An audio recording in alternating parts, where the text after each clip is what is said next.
மகா சிவராத்திரி அன்று நாள் முழுவதும் சிவனை வேண்டி விரதம் இருந்தால் உங்கள் விருப்பங்கள் நிறைவேறி துன்பங்கள் நீங்கி முக்தி கிடைக்கும்.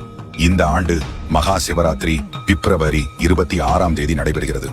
குறிப்பாக இரவு 12:09 முதல் 12:59 வரை சிவனிடம் நீங்கள் என்ன வேண்டினாலும் அது நடைபெறும். பூஜைகள் மாலை 6 மணியில் துவங்கி மறுநாள் காலை 6:30 மணி வரை நடைபெறும். இதில் 4 கால பூஜைகள் உள்ளன. ஒவ்வொன்றும் சுமார் 3 மணி நேரம் நீளமாகும்.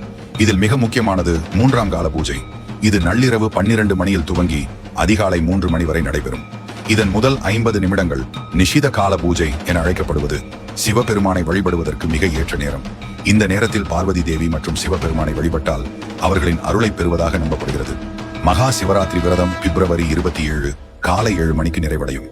இரவு முழுவதும் கண் விழிக்க முடியாவிட்டாலும் 3ஆம் மற்றும் 4ஆம் காலங்களில் கண் விழித்து சிவ தரிசனம் செய்வது அவசியம்.